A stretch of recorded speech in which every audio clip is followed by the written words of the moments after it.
Okay, we're live. For those of you who are watching now, this is the continuation of a discussion Dragnauct and I had the other day on abortion and reproductive rights, and I had to mute that. So I always forget to mute the YouTube feed. But anyway, this is a continuation of a discussion we had the other day with abortion and reproductive rights, and part two is here. And cue the All Might thing for anybody who knows about that. Dragnauct certainly does. But anyway, Yep.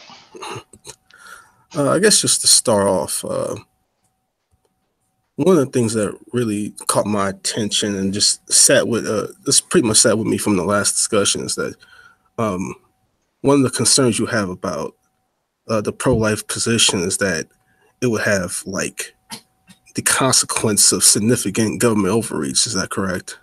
Yes, that's one of my issues, if I would say overarching issues. Okay, so what I would ask you about that is like what exactly do you think would happen? I mean, do you think like people would like be monitoring women's pregnancies from like start to finish? And do you think people women would get put in jail for miscarriages and things like that? Exactly what do you think would happen? Because like when I look at United States history pre Roe v. Wade era, I don't see any significant evidence of that sort of type of overreach in any of that sort of context. So what do you think would actually happen? Well, one of the things that I'm drawing upon is the fact that with the advent of technology, we enter into a new era where certain scenarios have not transpired in the past because of the lack of the aforementioned. Uh, One of the issues that I see is that when you have the government deciding who gets to have what or who gets to do what with their reproductive rights, then you create a precedent for a society to say, well, you know what, we can now also determine not only who gets to reproduce, but what gets reproduced, what gets actually placed into society as far as the genes. Of course, if we get to a point, and this again is strictly hypothetical, get to a point where we say, you know what, these particular genes for aggression are great, but if you, let's say, have these particular genes for aggression that are above normal, then that's going to be deemed as not as conducive for having a harmonious society. And it's kind of one of those dystopian sort of scenarios that I would really like to avoid, but it's more so just not giving any type of precedence for any of those dystopian universes to arise. Now, one might say, well, you know what, that's a little far-fetched, little, and at this point, yes, it may be, but my issue is that you can always draw upon history at any point in time. We still in law draw upon things that have happened 40, 50, 60 years ago. So something that may happen down the line 40, 50, 60 years from now may end up turning our society into something that we don't want, stripping away the opportunity for couples to make a decision about their own reproductive rights between themselves, not themselves and the government. So if I'm understanding you correctly, are you saying that um, such an ordeal about like let's say just abortion entirely being banned, are you saying that they it may not necessarily have like immediate effects, but it's one of those forest through the trees type thing that it could have drastic consequences down the road? Is that what you're getting at? Yeah, that's kind of where I'm looking at it, and not to say that it wouldn't, because back alley abortions still happen. They would just become more prevalent as they were 40, 50 years ago. And how drastic do you think back alley abortions were? Oh, there's actually there was a book that I want to say Jade had told me about, where there was a organization that would kind of go around to try and help women who wanted to have abortions because of the really restrictive laws. And some of the horrifying stories were basically people going to doctors who had lost their medical licenses, and they would accept 40, $50 to perform the procedure. But of course, the procedures weren't done in a sterile environment. Tools weren't properly cleaned because, again, they weren't in the proper facilities, and some of the women ended up getting sepsis and dying because of that. And so, what these folks tried to do is to, offer these women, I think it was trips to Mexico where they would perform the procedure, or other areas that had less restrictive laws.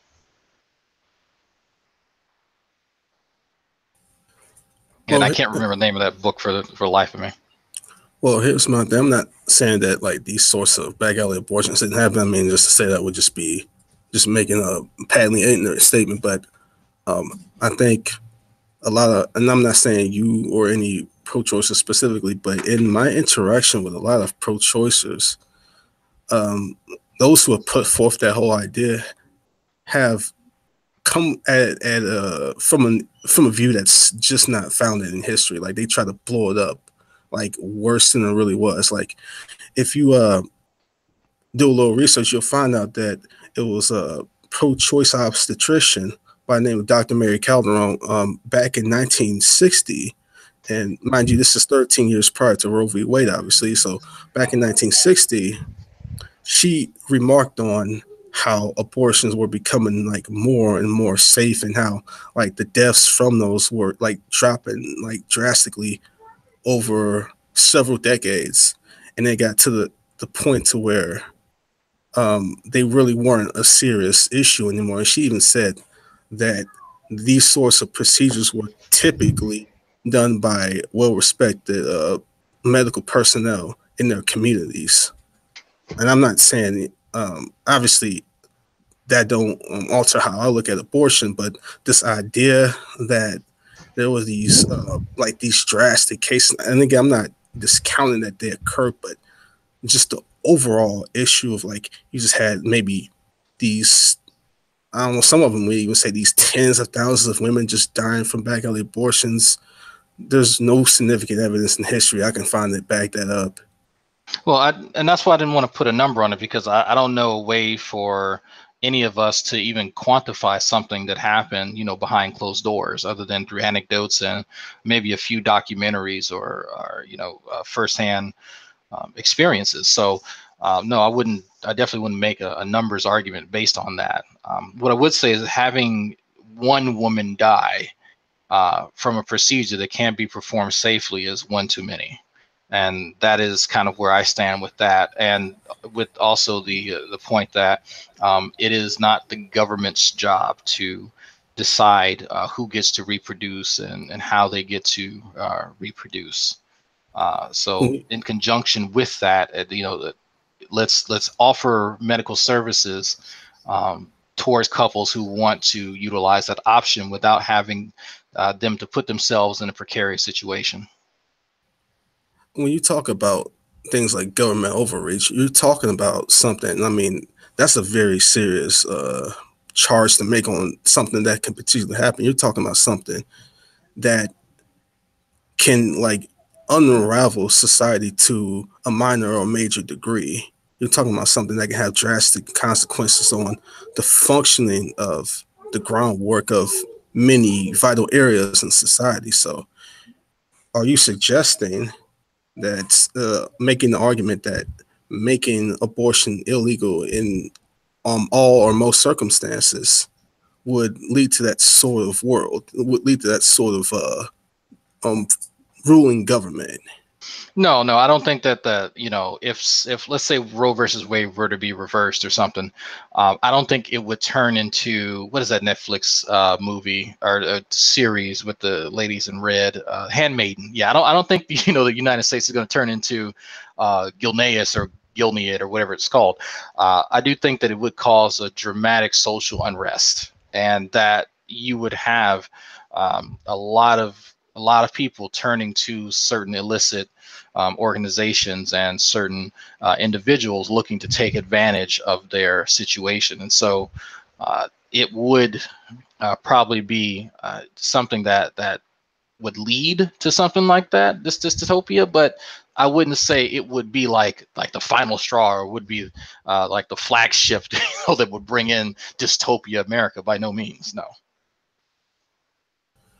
Yeah, a couple of things about that because the thing is, even if we were to say that that was a consequence, potentially, would you agree that that would be a separate argument from the actual procedure, which is abortion, whether that's morally justifiable or not? Because a lot of people will bring up that as a consequence of making abortion illegal in all most circumstances, and so use that as their sort of linchpin argument. But the thing about that is, just because a natural consequence follows from something isn't evidence for or against something. Like if that's sort of what the following in this sort of unrest you talk about whether it occurred, that's no evidence that abortion itself is right or wrong or morally justifiable or not.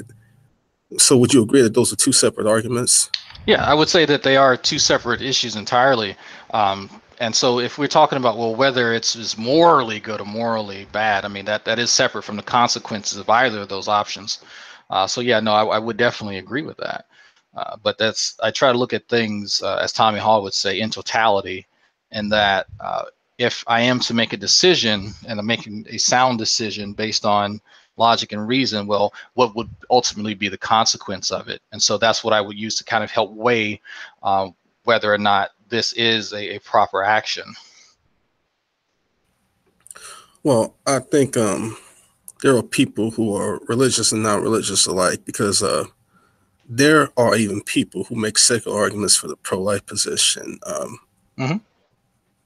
I don't really see like banning abortion is like the same as like telling women what she can do with like her reproductive systems. I mean, it's not like we're saying uh you can't do this action, so like we're gonna like force you to get pregnant. We're going to say what birth control you can and can't use, things like that. I don't really think that falls from any of that.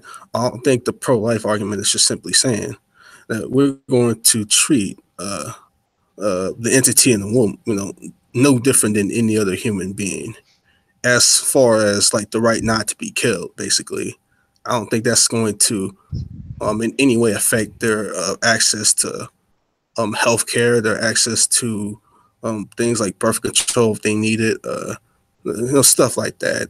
Um, mm, Stuff like mammograms and things like that. They're just against one choice. So how would being against that one choice affect like the general concept of reproductive rights? Well, no, it wouldn't affect the other reproductive rights, but we can't like extract that particular part of it and then to say, well, you know what, we give you 99% of everything else, so you should be happy with that. I don't think that people will be happy with 99% of the Second Amendment right.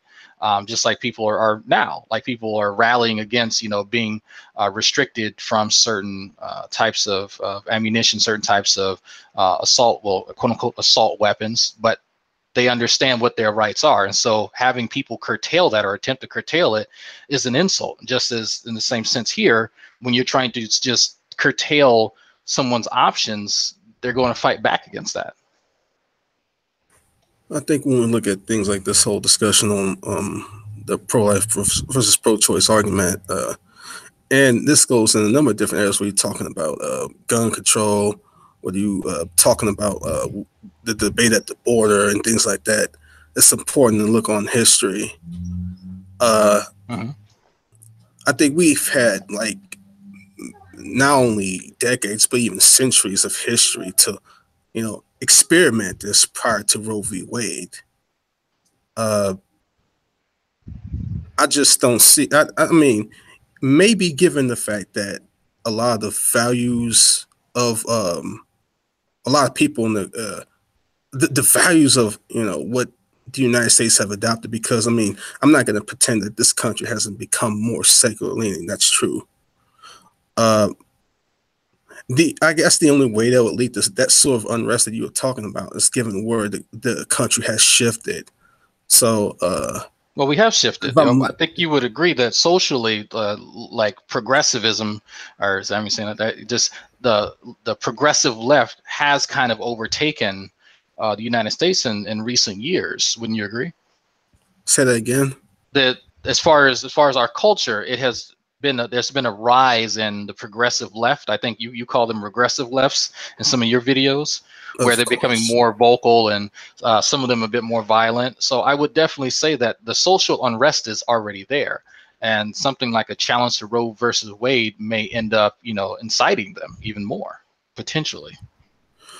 Well, I think that's a lot of truth to that. I mean, but when you're talking about anything that can radically change society, I mean, that's just how history has always worked. I mean, it was the Mhm. same thing when they were shifting to abolish slavery. I mean, it even led to a civil war for crying out loud.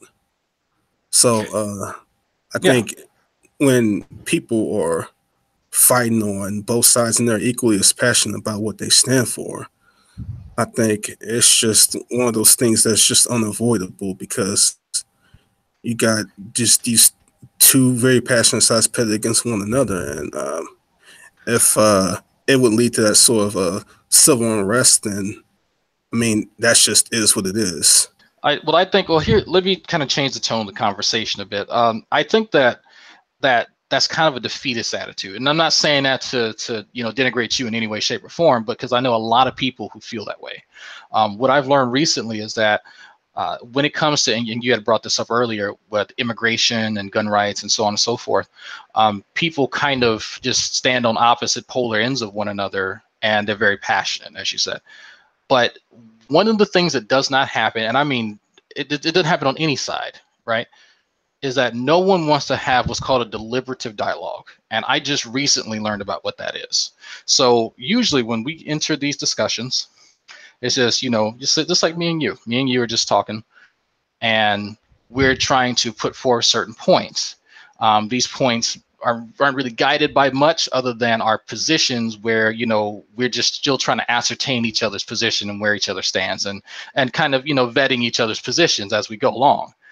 But with a deliberative dialogue, you have kind of a topic de jour. Like you have a few points, and one overarching topic. And so within those, you have the pros and cons to each one of the options for those three subtopics. And so you have a facilitator, or I guess you call him a mediator, who guides the deliberative dialogue, and we all discuss the merits of each of those options within those subtopics. So let's say if we were talking about reproductive rights, we go with completely ban abortion. And polar opposite option would be, the Nadia abortion drive-through. And then the other option is have abortion only for, medically, relevant, or I say medical emergencies, so something like that. And so we would then look at the pros and cons to each one of those three options. And I think that's a more constructive way to have the conversation, because what it ends up doing is you have to then look at your opposition's position as a whole, point for point, because I can simply relegate, well, Antonio is just religious, so I'm not, I don't care if have his religion, so why should I care? Well, if Antonio, if your position is within some bullet points that, okay, one of the points is, yes, my religious edicts indicate that I must preserve life, but that's one bullet point within a myriad of other points that are made from everyone. Like for instance, Sokka Count, he's pro-life. So I think that would be a more constructive way to have these conversations. So I'm sorry, I talked a little bit too much. I want to hear what you think about that. Um, I guess, but just going back to this whole thing about the shift. Um, Look at countries like Ireland, for example. Like they just had a drastic change in their law about the abortion laws. Um, you don't see like people going after like pro-choicers and stuff, and like knocking on their doors, or you know doing all sorts of foul stuff that's not being reported. Like, yeah, there's been a drastic shift in their laws, from the many years that abortion was banned. I think you got address this from who the type of people you're dealing with. Mm-hmm. Because if you said it will have that sort of civil unrest, basically, then who would be the sort of people that would be most likely to cause that sort of unrest? Because you given the shift from the laws in Ireland, you don't see pro-lifers causing any serious harm or damage or anything like that to pro-choicers. What they're doing is there's they're trying to make the case and stand by what their laws have always been, and look at their position on its own merits, and not taking a sort of personal approach, like attacking pro-choicers and things like this. So if the people who would cause that sort of unrest, you gotta look at those sorts of people, and if you think that would cause that kind of unrest, don't that give you sort of pause and make you think about the type of people who are that dang fringe? Yeah, but and I definitely agree that we have to look at the types of people who are going out here and doing these sorts of things. But when I'm comparing social phenomenon, I try to keep it within the country, because even when like the gun debate, I'd hate to detract there, but just to use the gun debate, when people talk about, well, look at this country, they got rid of all their guns and they're fine. Well, there are very few countries that have a gun culture. The America is a very Exactly. unique place that only resides in. So, Exactly. I would say that we have to be very careful when we're comparing cultures. But even so, and the one of the things that I kind of trying to remove myself from is trying to just look at the fringe individuals and go, you know what, that's what a pro-lifer looks like. Because if I say, well, Antonio, have you been harassing and berating women outside of what is it, Planned Parenthood? Have you actually done that? No. No. Okay. Have you held up any of those signs with the aborted fetuses, and you killed your baby? Have you done anything like that? Well, I don't see anything wrong with that. I mean, I haven't done it personally myself, but I don't see a problem. Okay. Okay. So, but you've not done that. But so people will look at. So I know Preet Wilson has done that. That's why I'm drawing the distinction. Preet feels that that's necessary, and you don't necessarily disagree with her, but you've not personally done that. So people might be more receptive to you because you're not trying to just go for a shock and all value, and they might be completely averse to her. But if people identify pro-lifers as Preet, that does hurt them, because that's looked at as, okay, this is fringe. This is you know somebody out here who is just trying to get a reaction out of people, a visceral reaction, rather than sitting them down and letting them understand, here, you have a life, you need to preserve it. Here's how we can work together to do it. Because I think one position has merit and the other is just completely reliant upon just raw visceral emotion. Well, I mean, I think it goes to how you portray the position, because I mean, yeah, you can go for shock value, but I mean, I don't see how getting that initial attention is entirely unjustified, because I mean, you got a lot of people who kind of look at this as, uh, and I'm pretty sure you don't see abortion as sort of what you want to eat for lunch, of salad or macaroni. I don't think you look at it like that. Well, But that sort of thing doesn't really work on, like, I was a medic, so those pictures don't bother me. They actually make me hungry. So that's kind of why I had brought that up, because if Preet thinks that getting through to me is going to work like that, it's going to have the opposite effect. And so again, that's why I brought up deliberative dialogue, because I think it's a better method on trying to get. I mean, for both parties, or all parties, actually. I'm sorry, I interrupted you. oh, no, you're good. I don't particularly have a problem with the shock value, because I mean, there's shock value that happens all the time. Like, if you're going to truly inform people like about the atrocities that happen in like Auschwitz or something like that, um, there's shock value that's implemented there quite regularly, and I don't see too many people like complaining about that. But like when it comes to something like abortion, then it's a problem. Well, I no, think. when you're in Auschwitz, you don't actively see people being tortured. Like, you can see the devices and the chambers and whatnot, but there's not a human life there that is being torn asunder. And I think that the visceral reaction comes from the viscera itself, and not necessarily just the concept of this thing happening. Well, ultimately, I think people need to be respectful, but Mm. like I don't see anything entirely necessarily bad about shock value. I mean, I think if you drive attention to it, and then like what I would how I would do it is if I'm going to use shock value, I might do it to get attention. Like if I'm just sort of just like sitting there with a table. Well, I guess it depends on a number of different factors. Um, like for example, Stephen Crowder, he has this table. Do you know about Stephen Crowder? You know, Yeah, I've seen segment. this meme. Something something prove me wrong or change my Yeah, mind. Yeah, yeah. I've seen it.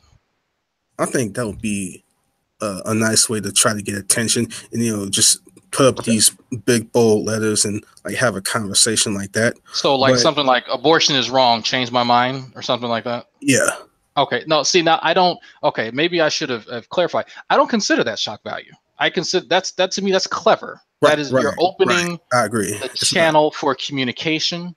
You have a warm and inviting presence. I mean, it's not like you get an ambush like what is it, Anthony Magnabosco doing the street epistemology. You're not being ambushed, but he's inviting people to come reevaluate certain views. Now, I don't necessarily agree with Crowder on anything, but I right. do appreciate the fact that he's not trying to shock people, but there is at least on the surface an invitation for a dialogue. Sure. But when you talk about shock value, I don't see why you can't do both. Because I Well, mean, a lot of people basically, again, a lot of people kind of see, not everybody, but I think a substantial amount of people see abortion really is no different than eating salad or macaroni for lunch. And I think the motive and the intent that people come with the shock value thing is to sort of wake people up. I've not known a person who has actually had an abortion that kind of was like passe about it. I honestly, I'm at a loss for who these people are. And if they feel that way about abortion, I would have to question kind of their emotional stability. But I cannot personally, I honestly don't know a person who is just blah about it. I don't even have Mm-hmm. a vagina, and I'm not, So it is something that, well, for the women that I know, it is something serious. It is something very serious because each and every time that procedure is performed, especially if it's an actual fetus, it does decrease their fertility. I mean, it may not be much the first time, but each additional time you lose that opportunity. So it's just Sure. Yeah. that is the downside to being pro-choice, is that you have choices and you have the consequences for those choices. Sure. So you would say that most women that you've spoken to in your lifetime, or if not all of them, have not looked at abortion as this sort of morally apathetic type thing, right? No, it was, what, this is the best decision I've considered, all of my options, and go ahead and going through with this procedure very early on is the best option I have available. So I'm going to go through with it. But even afterwards, they weren't, going out having a party, having a good time, and no, they were reclusive. They were fairly insular, trying to cope with that decision again because there was a consequence to that. So there, of course, there's sometimes a bit of regret, but at the end of the day, the individuals that I'm thinking about in particular, they're happily married and Mm-hmm. they are moving forward with their life. And so now that they are in a better position, I think they will now try to conceive in an environment that's more conducive towards raising a well-adjusted, child. I'm going to hit on a couple of things. As much as I think it's disgusting, I mean, I don't think just abortion in general. I just think it's a disgusting thing to stand by. But I mean, that's beside the point. But anyway, there are, unfortunately, I don't think it's necessarily a minority. You have a lot of these women that go to these rallies, um, these women's rallies, who would like dress in these vagina costumes, and they Mhm. would just basically. I know you're saying like a lot of women don't like just go out and have a party or something, but when you look at those women that go to those rallies, you wonder is there a certain level of I don't know, an attitude within that community that really don't see it as a big deal. I'm pretty sure that there is. I'm pretty sure that quite a few women who go, you know what, a woman has, if she wants to jump off a bridge, that's her choice. That's her doing whatever. If she wants to turn a vagina into a parachute, that's her choice. I know lots of women like that, but the ones, of course, who get the attention, the ones on the fringe, just like what is the feminazi they call Big Red, the screeching one. Yeah. But it is, I can't say that represents all of women who hold this position. There are plenty of rational women who don't attend those types of events because of that, because they don't want to be associated with that. They still hold some of their positions, but just because they're out there doesn't mean that they represent the totality of all women who, you know, may be pro-choice. Well, I mean, I think a lot of them may honestly think that, because like when you're told things like you're really not dealing with nothing but a clump of cells and it's not a child and so on and so forth, you sort of, in a way, and I'm not saying such like this happens overnight necessarily, but if from a general, I don't know, from a general worldview standpoint, you really don't think you're really dealing with anything significant. You're not dealing with anything sacred there. You really can't blame them for looking at it from that context, really, can you? Well, sure. If they're talking about like from within the first, 3 or 4 weeks, well, they're right. You don't actually have life there in the sense that you have a fetus that's about to, emerge from the womb. They are actually correct about that. The cells that I work with are not, they're not life. They're living cells individually, but they aren't an actual human being. I can't create a human out of the cells that I have. So, having, I guess, tears over a blastocyst is understandable because, again, it does not actually fit the criteria of what we see when we have that connection with an actual fetus or an actual neonate. Well, I think beside the fact that whether you want to refer to the unborn as just a clump of cells, just a mere like blastocyst or fetus or what have you, um, I think that's ultimately beside the point, because I mean the bottom line is no matter how you frame it in those terms, you're still dealing with the same entity ultimately down the road, whether you're talking about those stages or 6 months, 7 months to a newborn entity. You're still dealing with the same. You're dealing with the same thing. So you can frame it in all sorts of ways, but I think the most important thing about this issue is about what the nature of that thing is, what the nature of that thing can become. So if you're even dealing with the nature alone, I think just that alone just highlights the whole issue in a different light, regardless of whether you want to frame it in just a clump of cells argument or not. Well, what makes it so? I give you a perfect example. If I showed you two tissue culture dishes with the cells that I grow and the cells that I've fetal cells that I've taken from a woman, would you be able to tell them apart? Well, no, but I So, mean, but I don't think the lack of being able to tell something apart not really is an argument. I mean, uh, human nature is human nature. Whether I can tell an elephant fetus apart from a human fetus, I mean, well, it's just it's not that has necessarily. nothing to do with any moral issue. Just because I would like the ability to tell them apart, that doesn't mean anything. Well, no, it's. I'm not drawing the fetus comparison. What I'm saying is that I work with embryonic cells.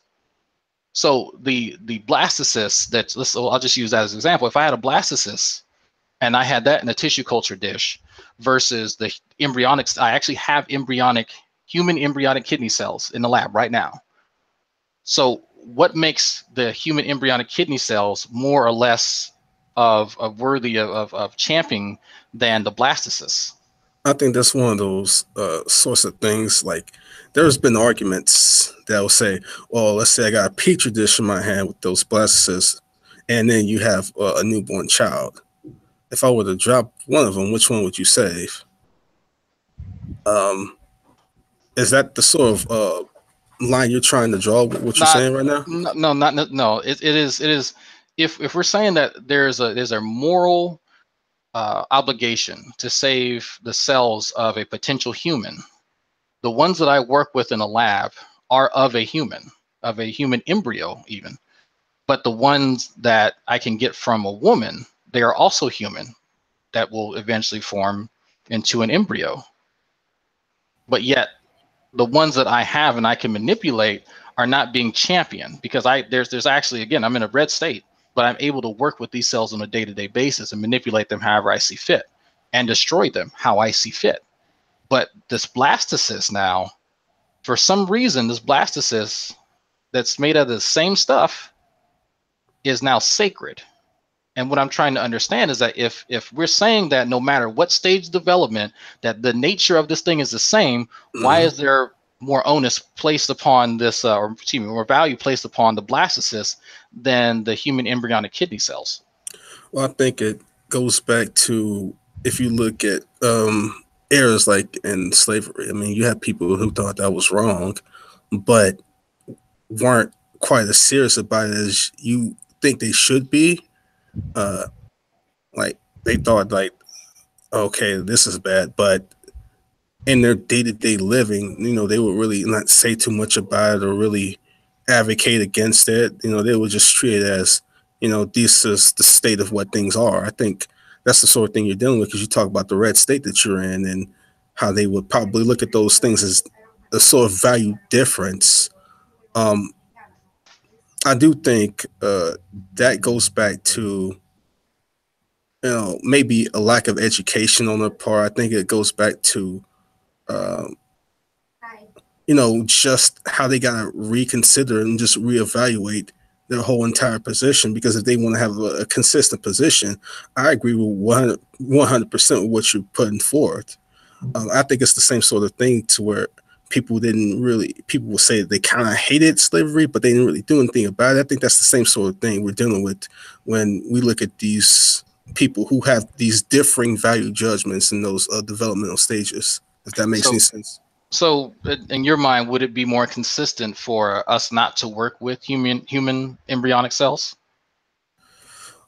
Well, I'm not entirely educated on this issue, but Okay. from what I remember, I think there are stem cells that you can work with that are not human, that you can get basically the same net results. Is that true? Yes, those are known as induced pluripotent cells.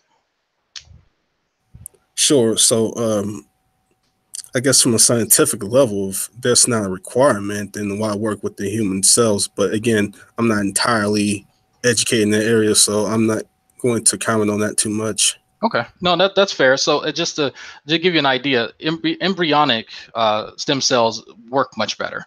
The induced pluripotent ones tend to have a tendency to become cancerous. So the human embryonic cells have less. Not to say that they won't, but they have way less of a chance that they'll turn cancerous. I've yet to have any of mine turn cancerous, but yeah, there's a huge advantage to working with just embryonic stem cells versus the induced ones. So, but yeah, we can discuss that later when you properly, and I can give you some resources too if you want to look into that later.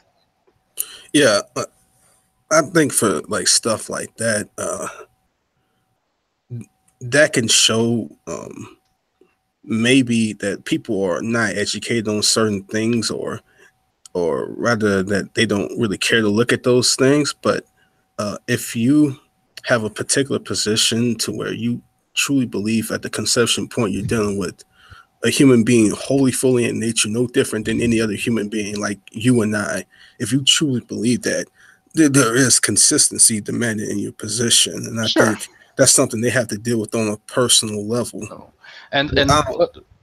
Well, no, I'm sorry, I didn't mean to interrupt you. No. I was just going to say real quick, I just think they may act hypocritically in that way, but their actual moral position still may very well be correct. I just think they just need to work out their own hypocrisy, but that doesn't have any effect on their own actual position. That just means that at the time they're acting inconsistent with it. And the reason I had brought this up because one of my instructors actually is an Episcopalian, a Korean Episcopalian, And he brought it to our attention that the reason why Houston, of all places, is a hub of biomedical research is because uh, fiscal Republicans countered their compatriots, their fellow religious conservatives, and told them that no, we will block each and every time that you try and make a restriction on dealing with human embryonic cells. And so the issue was that it came down to money. The fiscal conservatives Hmm. who wanted to spur a multi-billion-dollar business here in Houston said that you're not going to kill our economy because of your moral qualms, and they allowed it's up to a certain point, but I think it's up to 3 or 4 weeks you can actually deal with like actual blastocysts and do human embryonic research on actual human embryos, and and do that sort of thing. But so again, that was done by folks who are on the right, and not to make this into a political discussion, but that's one of the things I found interesting, that people were willing to sacrifice their supposed morals for money. At the end of the day, it's all about money. And I would agree with you, Antonio. If not you, if these people were as conservative, as religious, and as moral as they say, I should not have my hands on human embryonic cells. But there's a price to pay for that. We have gained so much knowledge by manipulating these cells that are no longer, viable. We have gained so much insight into how we operate and how we go awry that in the next 10 years, we'll see Parkinson's go away. We'll see Tourette's go away. We're about to see Alzheimer's go away, Huntington's disease.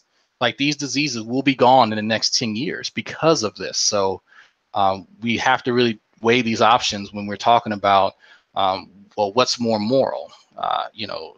If someone has a miscarriage, just putting it into an autoclave, putting the remains into an autoclave and burning it, or allowing people to do research on it so we can cure people of supposedly incurable diseases. I think you touched on something quite interesting there, and that's just to outline that a lot of what people on the right or conservative leaning, pro life leaning, um, there's actually people who have, and I have the same position too, in that there's people on our side that we have these sort of inner conflicts with, who have held back the progress of what we're trying to do in the pro life work. Um, there's people, and there's this sort of infighting between people who believe in what is called incrementalism. Like, you just take Explain one that. thing at a time. What's that? Could you explain that for a little bit? Oh, incrementalism is just the um, the idea that you fight for the smaller victories and you pile those on until abortion is all altogether eradicated. So, for example, it was, I don't know, like 3, 4, maybe 5 years ago, they had this big battle in Texas of limiting abortion to 20 weeks. So they were successful in making that happen and like limiting abortion at 20 weeks. So for the pro-life side, they thought that was a victory, because that uh, that at least stops abortion at 20 weeks. And then what they'll probably try to do is advocate for something to like push it back even further, maybe bring up a bill later on to push it back to 16 weeks, on and so forth. That's incrementalism.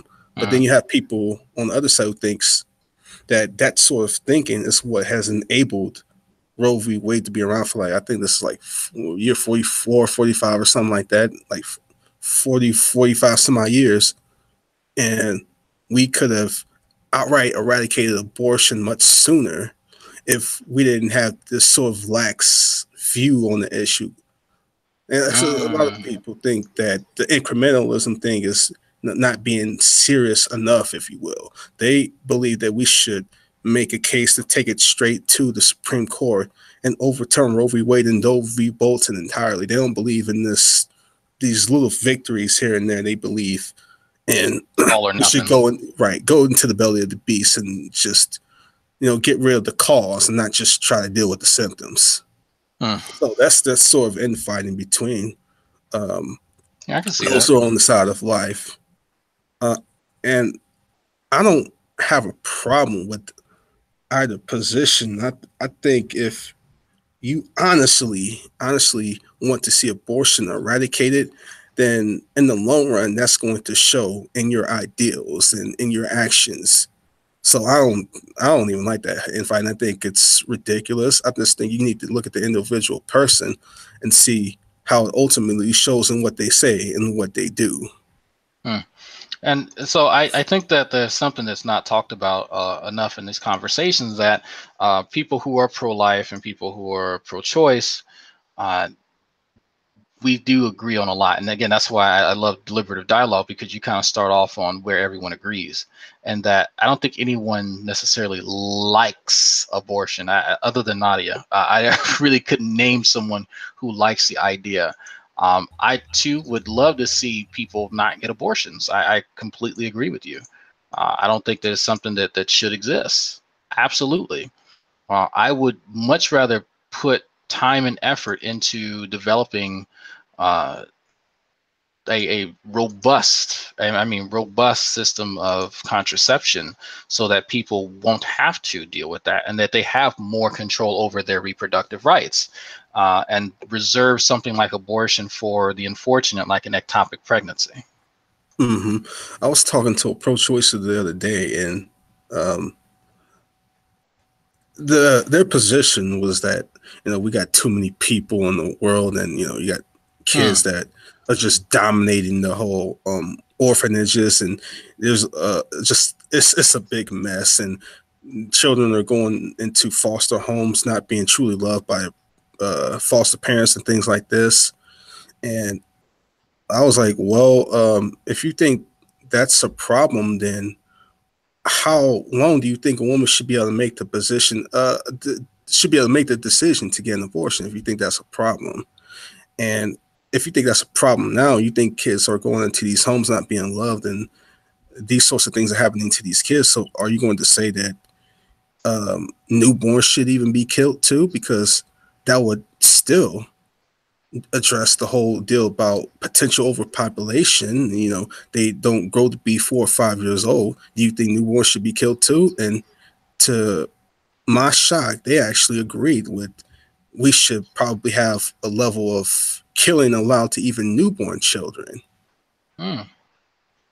Like they said that we should even euthanize them. I was quite shocked because There's there's a short story that reminded me of. You ever heard of the short story called The Lottery? no, what's that? There's a short story of a lottery, and I'll give you a spoiler. The whole town is in a buzz. There's some type of festival that comes around, I think during springtime, and I think that's the mayor of the town has a box. The box has everyone's name in it, and so people have to go through, I think, 3 rounds where you draw names from the box, Mm-hmm. and the final round, whoever's name is in the box that someone draws, they get stoned to death. No one knows why this tradition exists. No one knows how it started. No one knows why. They just do it.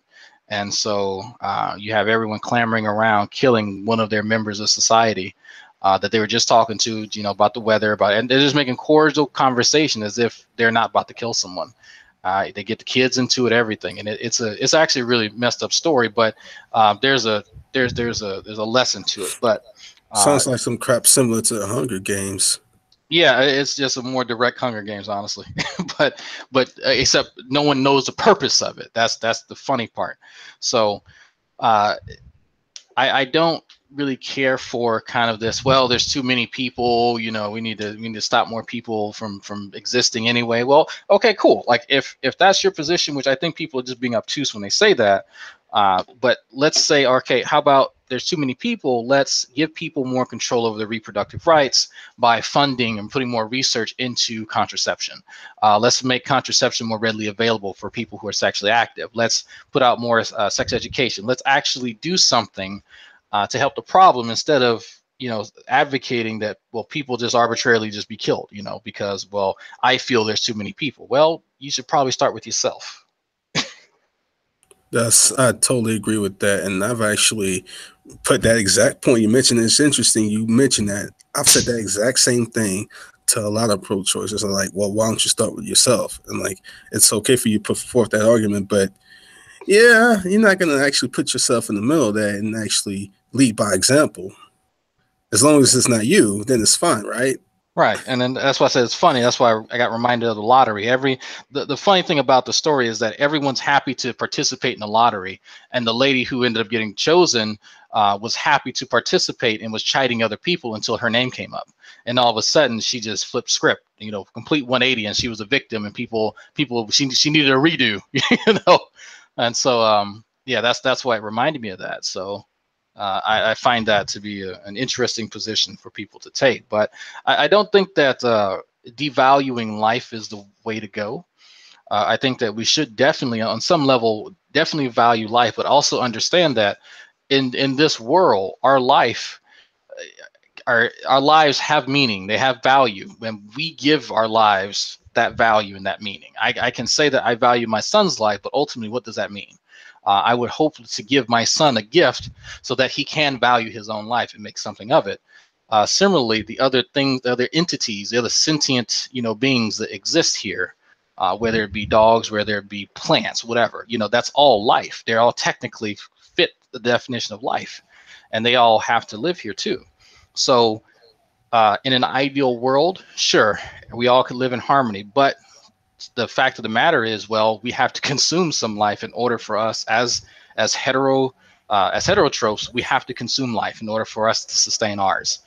Similarly, we have to uh, really, really manipulate our own existence in order for us to increase the quality of life that we have, and that's how we have the situation we have now, where you can do research on human cells and find out, truly what makes us tick and how these particular metabolic processes can go awry and cause us all these issues. Sure, I agree with a lot of that. But the reason why I bring this whole thing about the person even justifying the killing of newborns, because when I look at the pro-choice position, the one of the biggest problems I have with it is if you follow that consistently. I mean, as much as I was disgusted with their answer, I do in fact think that's a consistent position to take. When you look at the pro-choice position, I don't see how any position they take, like they'll say, well, can you justify killing the unborn for financial reasons or emotional reasons? Anything that you argue in the womb, I don't see how it cannot be applied outside the womb if you are consistent. That's one of the biggest problems I have, is that if you can take just about any argument, and if you consistently apply it, you inescapably deal with that logical slippery slope. Well, we could draw that line anywhere. We can draw it at the womb. We can draw it at 16 weeks. We could draw it at gamete. I mean, how far back do we want to draw these lines? And for what's the justification for drawing these lines that way? I think trying to figure that out is a huge question, because then we have to place some value on life and then measure all of our actions based on whatever that standard is.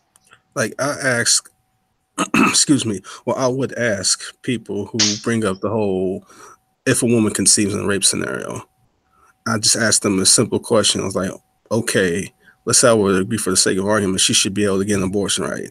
How long do you think she should be able to make that choice? Because you got to deal with a number of emotional factors. It's not like the fact that she was raped and the massive emotional distress that caused her. It's not something like that. It's going to go away in a day. You can have women that's juggling whether to have this child or not, and they may juggle with a number of emotions, and they may think, well, it's not something I'm going to do at first.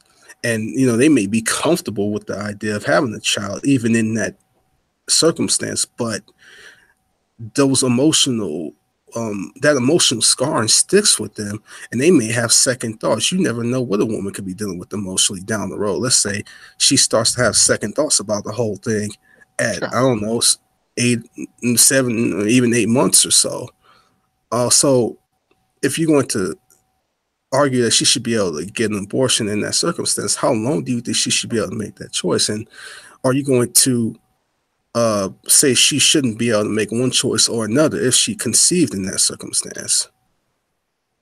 And see, for me, I would have to say, even if it was a rape scenario, it would be the same scenario I would have to give a woman who wasn't raped. So if we are going to Mhm. say, well, we'll put a hard stop on 8.5 months, no late term abortion, fine, okay, cool.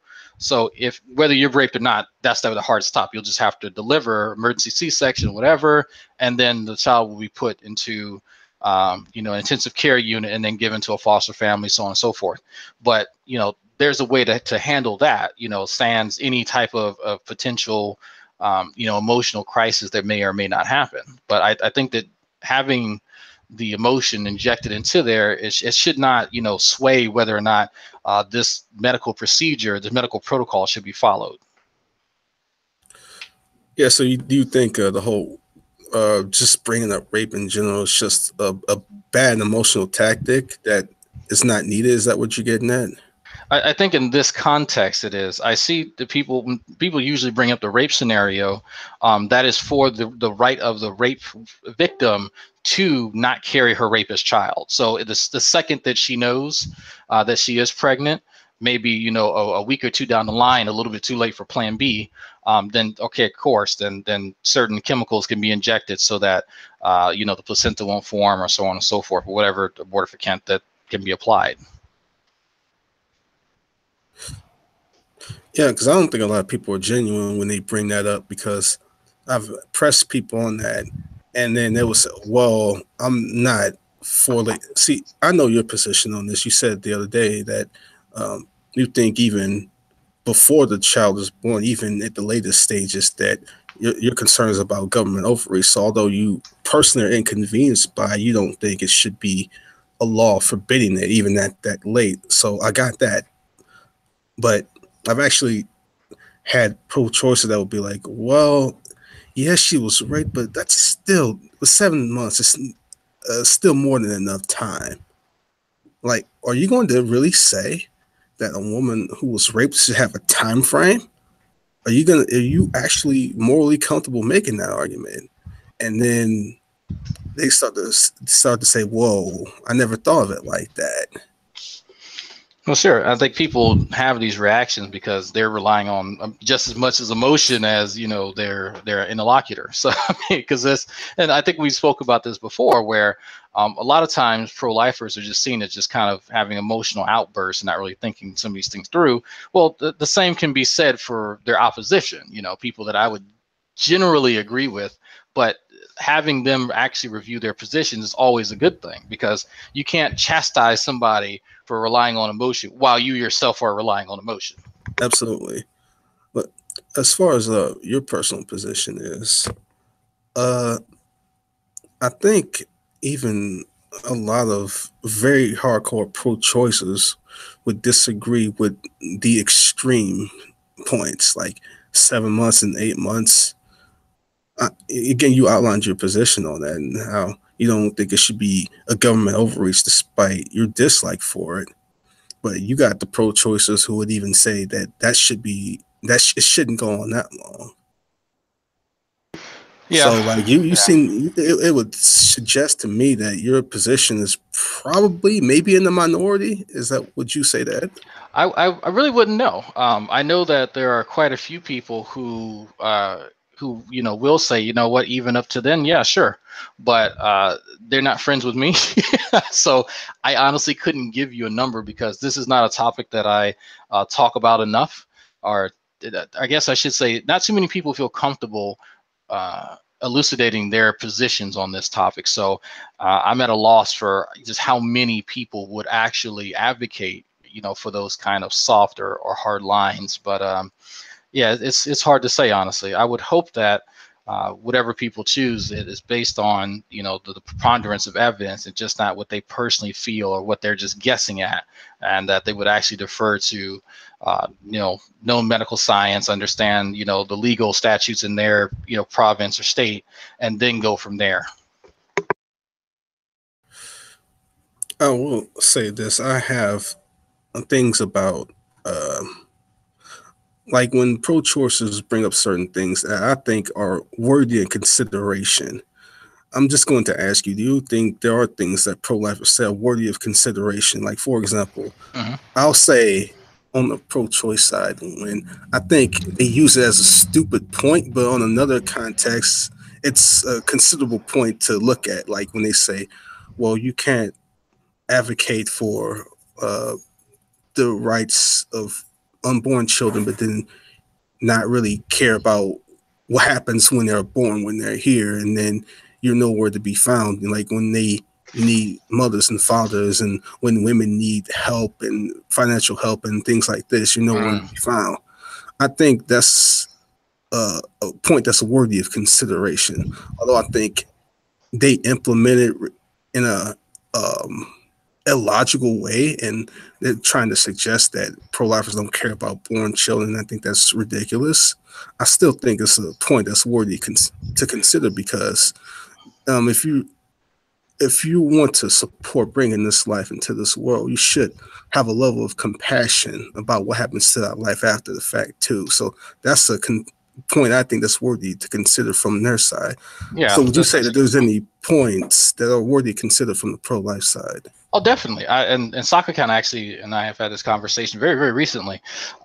Just at bare bones, the preservation of life.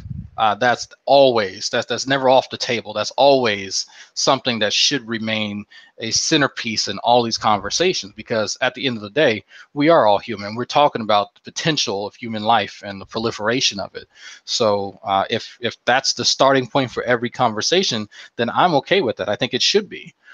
So you're not going to find too many, other than anti-natalists, you're not going to find too many people who are going to be like, you know what, screw life, I don't care. If that's the case, they don't need to have the conversation in the first place. But yeah, that's I guess that's where I would say that pro-lifers definitely have a good talking point. Good, good. Um,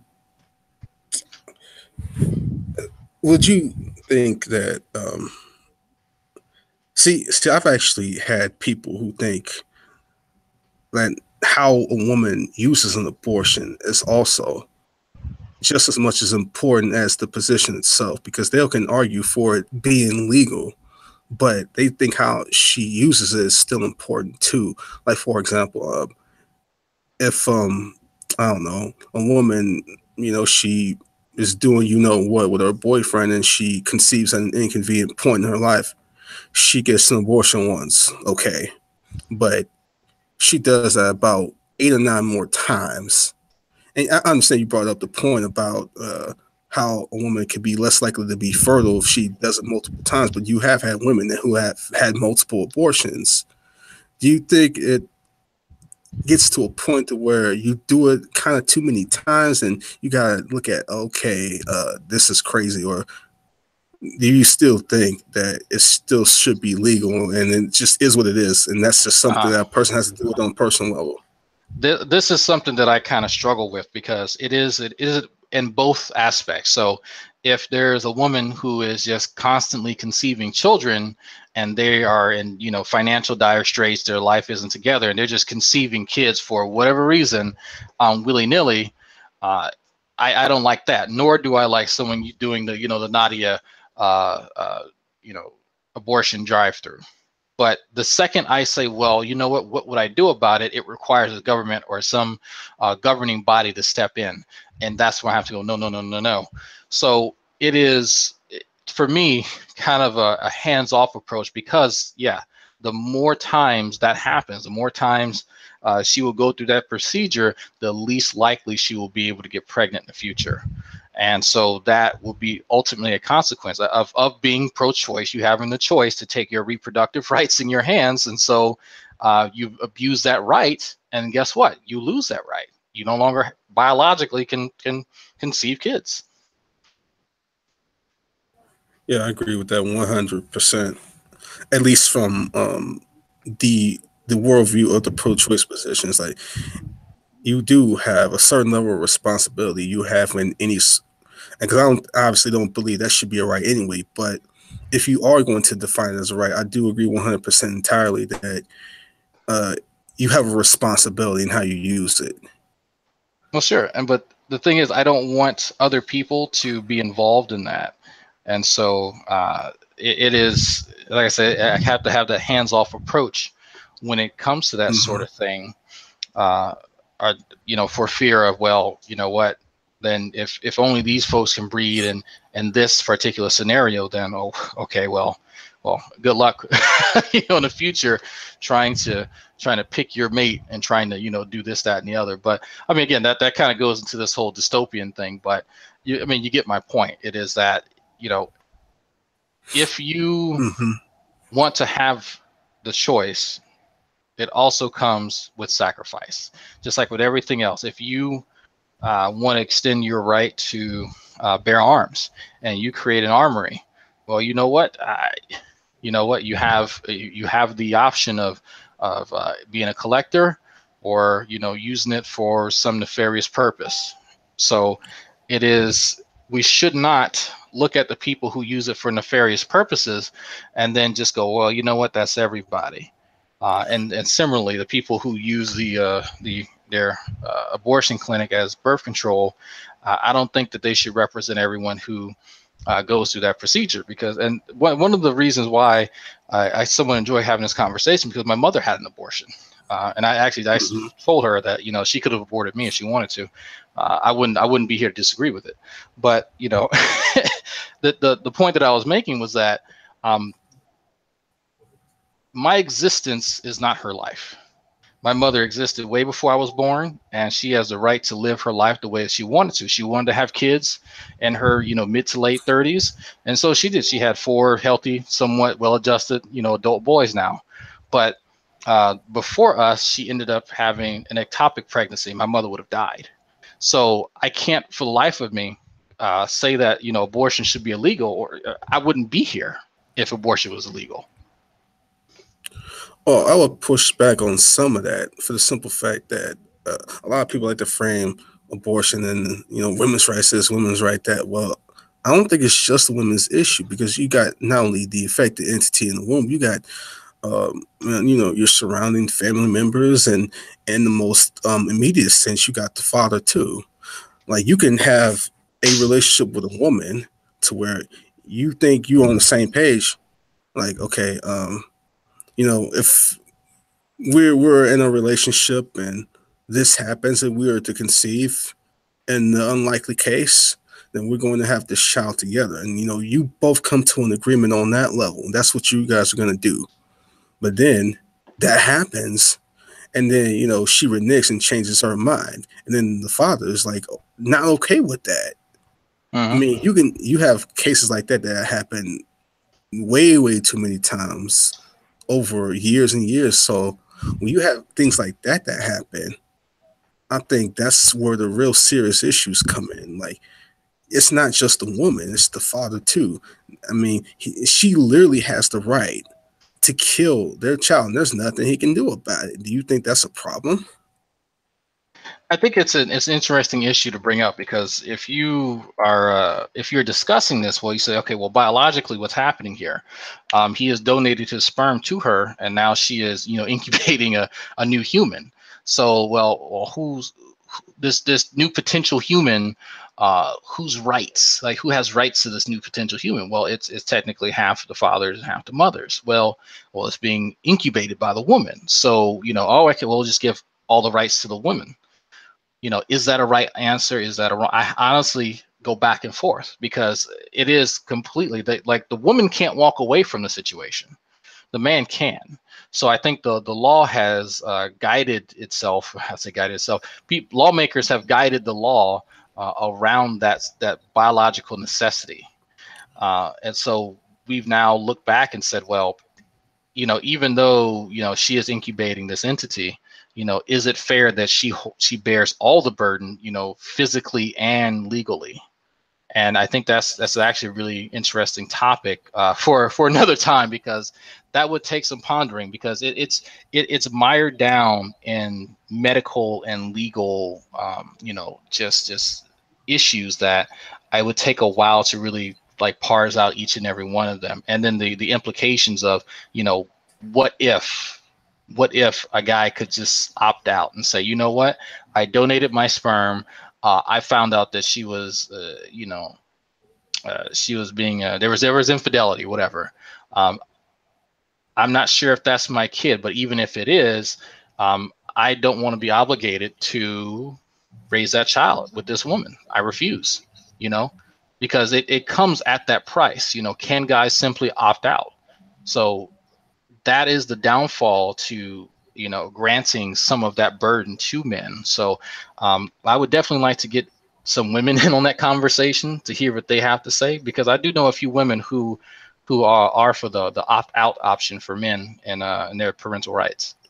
I think that's a great thing to do. In fact, what I really want to do is, if are you still free for the rest of the evening at all?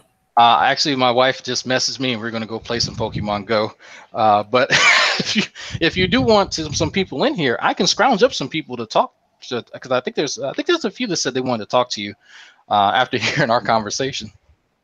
Oh, sure, why not? Well, I'm going to have to reset the computer first of all, but I'll just reset this computer and start up another hangout, and then we can continue on after that. But in any case, man, I appreciate you coming in. Yeah, not a problem. It was a fun conversation, and I encourage people to come talk to Antonio. You notice that the tone of this conversation is dramatically different than my other conversation, because I actually like this topic and I actually like just discussing it. So, Antonio doesn't bite much. So, if you want to come talk to Antonio, please let me know in the drag chat so I can forward your information to Antonio. He can get in contact with you. Yeah, sounds good. So I'm about to end this broadcast, and then I'll start up another hangout after this, after I reset, and that's it. Thanks for watching, everybody. Take care. God bless. Peace.